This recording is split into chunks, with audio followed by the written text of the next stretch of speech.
வணக்கம் மக்களே, எல்லாரும் எப்படி இருக்கீங்க? நல்லா இருக்கீங்களா? நான் உங்க நண்பன் சிவதாண்டவம் சேனலுக்கு உங்களை அன்போட வரவேற்கிறேன். நண்பர்களே, ஒரு நிமிஷம் கற்பனை பண்ணி பாருங்க. ஒரு இருட்டு அறை, அங்க ஒரு ஊசி விழுந்தா கூட சத்தம் கேட்கிற அளவுக்கு அமைதியா இருக்கு. ஆனா அந்த அமைதிய ஒரு மனுஷனோட அழுகிற சத்தம் மட்டும் அப்படியே கலைக்குது. அவன் பேரு கார்த்திக், 28 வயசு இருக்கும், சின்ன பையன். சில மாசத்துக்கு முன்னாடி வரைக்கும் நண்பர்களுக்குள்ள ஒரு பெரிய கொண்டாட்டமா, குடும்பத்துல செல்ல பிள்ளையா இருந்தவன் அவன். எல்லார்கிட்டையும் ஈஸியா பழகிடுவான், எல்லாத்தையும் அப்படியே நம்பிடுவான். ஒரு தங்கமான பையன் பாருங்க. ஆனா அந்த நம்பிக்கை தான் அவனோட வாழ்க்கையவே இந்த இருட்டறைக்குள்ள தள்ளி விடும்னு அவனுக்கு அப்போ சுத்தமா தெரியல. கார்த்திகோட கதை இருக்கே, அது நம்ம எல்லாருக்கும் ஒரு பெரிய பாடம் மக்களே. இந்த உலகத்துல நல்லவங்களா இருக்கிறது தப்பே இல்லைங்க, ஆனா வெகுளியா இருக்கிறது இருக்கே, அது நம்மள நாமளே அழிச்சிக்கிறதுக்கு சமம். வெகுளித்தனம்னா என்ன தெரியுங்க? ஒரு குழந்தையோட கையில இருக்கிற கூர்மையான கத்தி மாதிரி. அது எப்போ யார எப்படி காயப்படுத்தணும் அதற்கே தெரியாது. உங்க நல்ல மனசையும் உங்க நம்பிக்கையையும் கேடைய மாதிரி யூஸ் பண்ற இந்த சமூகத்துல உங்களை நீங்களே பாதுகாத்துக்க வேண்டாமா? வெகுளிங்கிற முகமுடியை கிழிச்சு எறிஞ்சிட்டு புத்திசாலியா விழிப்புணர்வோட வாழறது எப்படி? இதோ அதுக்கு ஒரு 5 வழி இருக்கு. வாங்க இந்த ஆழ்ந்த உளவியல் மர்மத்துக்குள்ள இப்ப நாம முழுசா முங்கி போவோம். முதல்ல நாம ஒரு சின்ன கதையை கேட்போம். இது கிரீஸ் தேசத்துல நடந்ததா சொல்ற ஒரு கதை. டெல்பிங்கிற ஊர்ல ஒரு கோயில் இருந்துச்சு. அந்த கோயிலோட பூசாரி சொல்றதுதான் அந்த ஊர் ஜனங்களுக்கு வேதம் மாதிரி. ஒரு நாள் பக்கத்து நாட்டு அரசன் ஒருத்தன் அந்த பூசாரி கிட்ட ஒரு கேள்வி கேட்டான். நான் இப்ப என் எதிரி நாட்டு மேல போர் தொடுத்தா என்ன நடக்கும்னு கேட்டான். அதுக்கு அந்த பூசாரி, நீ போர் தொடுத்தா ஒரு பெரிய சாம்ராஜ்யம் அழியும் அருள் வாக்கு சொன்னான். இதை கேட்ட அந்த அரசன் ரொம்ப சந்தோஷமா போருக்கு புறப்பட்டான். அவன் என்ன நினைச்சான் தெரியுமா? அழிய போறது எதிரி நாட்டோட சாம்ராஜ்யம்னு நினைச்சான். ஆனா போரோட முடிவுல என்னாச்சு தெரியுமா? அவனோட சாம்ராஜ்யமே அடியோடு அழிஞ்சு போச்சு. பூசாரி சொன்னது உண்மைதான். ஒரு மாபெரும் சாம்ராஜ்யம் அழிஞ்சிச்சு. ஆனா அது யாருடையதுங்கிறத அவன் யோசிக்கவே இல்லை பாருங்க. இந்த கதையில வர்ற அரசன் செஞ்சதுதான் நம்மள பல பேர் செய்யற தப்பு. நமக்கு சொல்லப்படுற வார்த்தைகளை நாம அப்படியே நம்பிடுறோம். அதுக்கு பின்னாடி இருக்கிற உள்நோக்கத்தையோ அதோட மறுபக்கத்தையோ நாம யோசிக்கவே இல்லை. வெகுளியா இருக்கிறத நிறுத்த முதல் படி என்ன தெரியுமா? எல்லாவற்றையும் கேள்வி கேட்க பழகிறது தான். ஏன், எதற்கு, எப்படி? இந்த 3 கேள்விகள் தான் உங்க புத்திசாலித்தனத்தோட திறவுகோள்கள். ஒருத்தர் உங்ககிட்ட வந்து இந்த பிளான்ல காசு போட்டா ஒரே மாசத்துல உங்க பணம் டபுள் ஆகிடும்னு சொன்னா உடனே உங்க பணத்தை எடுத்து கொடுத்துறாதீங்க. முதல்ல கேளுங்க, ஏன் இது இவ்வளவு லாபம் தருது? இதுல இருக்கிற ரிஸ்க் என்ன? உங்களை பத்தி நான் எப்படி தெரிஞ்சுக்கிறதுன்னு கேளுங்க. கேள்விகள் கேட்கும் போது அவங்க தயங்கினாலோ மழுப்புற மாதிரி பேசினாலோ அங்க ஏதோ தப்பு இருக்குன்னு அர்த்தம். உண்மையா இருக்கிறவங்களுக்கு உங்க கேள்விகளுக்கு பதில் சொல்ல எந்த தயக்கமும் இருக்காது. இந்த கேள்வி கேட்கும் பழக்கம் உங்களை காசு மோசடிகள்ல இருந்து மட்டும் இல்ல, உறவுகள்ல வர்ற ஏமாற்றங்கள்ல இருந்தும் காப்பாற்றும். உங்க நண்பர் ஒருத்தர் எப்பவும் இல்லாத பழக்கமா உங்ககிட்ட பெரிய தொகையை கடனா கேட்கிறாருன்னு வச்சுப்போம். என்னடா ஆச்சு, திடீர்னு இவ்வளவு பணம்? அக்கறையோட கேளுங்க. ஒருவேளை அவர் நிஜமாவே சிக்கல்ல இருக்கலாம், அல்லது உங்களை ஏமாத்தவும் முயற்சி செய்யலாம். உங்க கேள்விகள் தான் அந்த உண்மையை வெளியே கொண்டு வரும் பாருங்க. கேள்வி கேட்கறது சந்தேகப்படுறது இல்ல, அது ஒரு தற்காப்பு. என்னங்க, இந்த கேள்வி கேட்கிற பழக்கம் எவ்வளவு முக்கியம்னு புரியுதா? உங்க வாழ்க்கையில இப்படி ஒரு சூழ்நிலை வந்தப்ப நீங்க கேள்வி கேட்டு ஏமாந்ததுல இருந்து தப்பிச்சிருக்கீங்களா?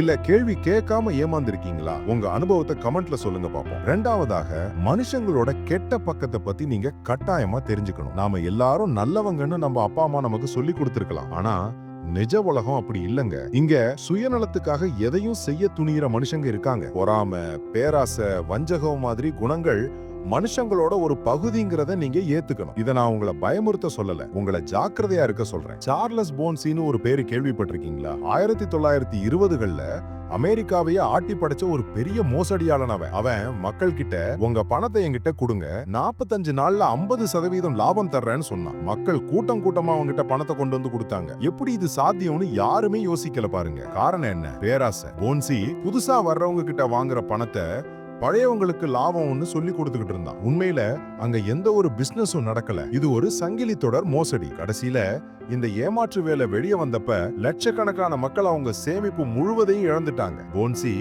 மக்களோட பேராசைய அவங்க எளிதில் நம்புற தன்மையை யோஸ் பண்ணிக்கிட்டான் பாருங்க. இது போன்ற மனுஷங்க இன்னைக்கும் நம்மள சுத்தி இருக்காங்க. அவங்க போன்சி மாதிரி பெரிய திட்டங்கள் எல்லாம் வச்சிருக்க மாட்டாங்க. ஆனா உங்க ஃபீலிங்ஸோட விளையாடுவாங்க, உங்களை புகழ்ந்து பேசுவாங்க, உங்களுக்கு உதவி செய்யற மாதிரி நடிப்பாங்க. ஆனா அவங்களோட உண்மையான நோக்கம் என்ன தெரியுமா? உங்களை அவங்களுக்கு சாதகமா யூஸ் பண்ணிக்கிறது தான். இப்படிப்பட்டவங்களை எப்படி அடையாளம் கண்டுபிடிக்கிறது? அவங்க எப்பவும் தன்னை பத்தியே பெருமையா பேசிக்கிடுவாங்க, மத்தவங்களை பத்தி குறை சொல்லுவாங்க. உங்களுக்கு ஒரு சின்ன உதவி செஞ்சுட்டு அதை 100 தடவை சொல்லி காட்டுவாங்க. அவங்க பேச்சுல நேர்மை இருக்காது. அவங்க கிட்ட ரொம்ப கவனமா இருங்க. எல்லார்கிட்டயும் இருக்கிற நல்லதை மட்டும் பார்க்காதீங்க. அவங்க கிட்ட இருக்கிற கெட்டதையும் சேர்த்து பாருங்க. அப்போதான் நீங்க ஒரு முழுமையான மனுஷனை புரிஞ்சுக்க முடியும். மூணாவது வழி ஒரு சின்ன வார்த்தையில அடங்கி இருக்கு. ஆனா அந்த வார்த்தையை சொல்றதுக்கு நம்மள பல பேருக்கு தைரியமே இருக்காது. அந்த வார்த்தை தான் இல்லை. ஆம், இல்லைன்னு சொல்ல பழகுங்க. வெகுளிகளா இருக்கிறவங்களோட மிகப்பெரிய பலவீனம் இதுதான். மத்தவங்களை துன்புறுத்த கூடாது, மத்தவங்களோட மனசு கஷ்டப்படக்கூடாதுன்னு நினைச்சு தனக்கு பிடிக்காத,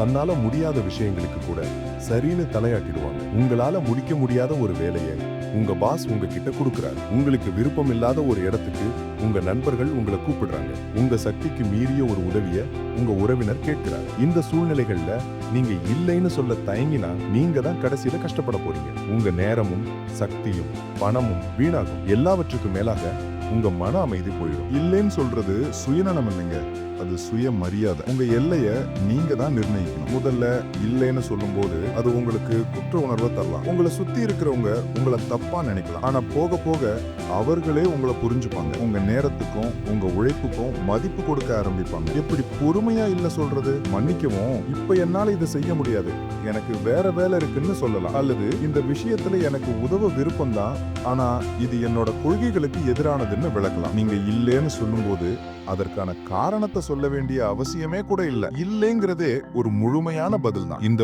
ஒரு வார்த்தை உங்க வாழ்க்கையில பல தேவையில்லாத சுமைகளை குறைக்கும். உங்களை அடுத்தவங்களோட கைப்பாவையா மாறாம தடுக்கும். பாருங்க, இல்லைன்னு சொல்றது எவ்வளவு பெரிய சக்தி தெரியுமா? உங்க வாழ்க்கையில எப்பவாவது இல்லைன்னு சொல்லி ஒரு பெரிய பிரச்சனையில இருந்து தப்பிச்சிருக்கீங்களா? உங்க அனுபவத்தை கமெண்ட்ல சொல்லுங்க பாப்போம். நான்காவதாக, நம்புங்கள் ஆனால் சரி பார்க்கவும். இது ஒரு ரஷ்ய பழமொழிங்க. நம்பிக்கைங்கிறது உறவுகளோட அடித்தளம். ஆனா கண்மூடித்தனமான நம்பிக்கை ஆபத்தானது. பாருங்க, நம்ம கதையோட ஹீரோ கார்த்திக்கோட வாழ்க்கைய அழிச்சது இந்த குருட்டு நம்பிக்கை தான். கார்த்திக் ரவின்னு ஒரு நெருங்கிய நண்பன் இருந்தான். சொந்த அண்ணன் தம்பி மாதிரி ரவிய நம்பினான் கார்த்திக். ரவி ஒரு புது பிசினஸ் ஆரம்பிக்க போறதாகவும் அதுல காசு போட்டா நல்ல லாபம் கிடைக்கும்னு கார்த்திக் கிட்ட சொன்னான். கார்த்திக் வேற எதுவும் யோசிக்காம தன்னோட சேமிப்பு முழுவதையும், ஏன் அவங்க அப்பாவோட ஓய்வூதிய பணத்தையும் சேர்த்து ரவி கிட்ட கொடுத்தான். ரவி கொடுத்த வாக்குறுதிகளை நம்பினான், அவங்களோட நட்பை நம்பினான். ஆனா ஒரு மாசம் கழிச்சு ரவியோட போன் அணைக்கப்பட்டிருந்துச்சு. அவன் இருந்த வீட்டை காலி செஞ்சுட்டு போயிருந்தான். பாருங்க, கார்த்திக் ஏமாற்றப்பட்டிருந்தான், தன் நண்பனாலேயே வஞ்சிக்கப்பட்டிருந்தான். பாருங்க, கார்த்திக் மட்டும்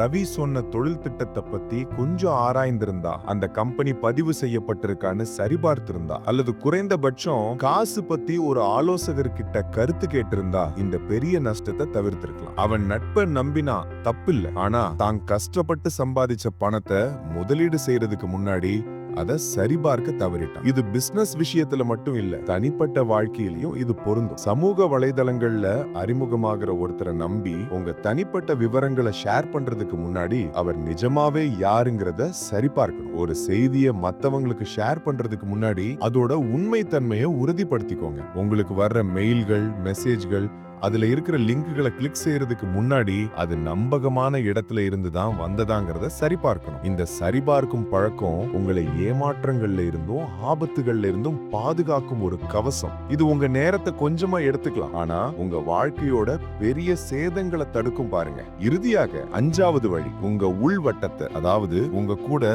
ரொம்ப நெருக்கமா பழகிற மனுஷங்களை மிக மிக புத்திசாலித்தனமா தேர்ந்தெடுங்க. உன் நண்பன் யார் என்று சொல், நீ யார் என்று சொல்கிறேன்னு சொல்வாங்க பாருங்க, அது 100க்கு 100 உண்மைங்க. நீங்க வெகுளியா இருக்கிறதுக்கு உங்களை சுத்தி இருக்கிறவங்களும் ஒரு காரணமா இருக்கலாம். நீங்க எடுக்கிற எல்லா முடிவுகளுக்கும் சூப்பர்னு சொல்ற நண்பர்களை விட, டேய் இது சரியில்லை, இதுல இந்த ஆபத்து இருக்குடான்னு எச்சரிக்கும் ஒரு நண்பன் மேலானவன். வெகுளியா இருக்கிறது ஒரு பாவம் அல்ல மக்களே, ஆனா இந்த உலகத்துல வாழ்றதுக்கு அது போதுமானதல்ல. உங்க நல்ல குணத்தை உங்க வெகுளித்தனம்ங்கிற திரையை கொண்டு மறைக்காதீங்க. புத்திசாலியா இருங்க, விழிப்புணர்வோட செயல்படுங்க, கேள்வி கேளுங்க, மனுஷங்களை நல்லா புரிஞ்சுக்கோங்க. உங்க எல்லைய நீங்க தான் வரையறுத்துக்கோங்க, சரி பார்த்து செயல்படுங்க, நல்ல மனுஷங்களை துணையா வச்சுக்கோங்க. அப்போ இந்த உலகம் உங்களை ஏமாத்த முடியாது, மாறாக உங்க நல்ல மனசுக்கும் புத்திசாலித்தனத்துக்கும் தலை வணங்கும். நீங்க ஏமாளியா இருக்க பிறந்தவர் இல்லடா, ஒரு சாதனையாளரா வாழ பிறந்தவர். அந்த மாற்றத்துக்கான முதல் அடியை இன்றே எடுத்து வைங்க. இந்த வீடியோ உங்களுக்கு என்ன பாடத்தை உணர்த்துது? வெகுளியா இருக்கிறத நிறுத்த இந்த 5 வழிகள்ல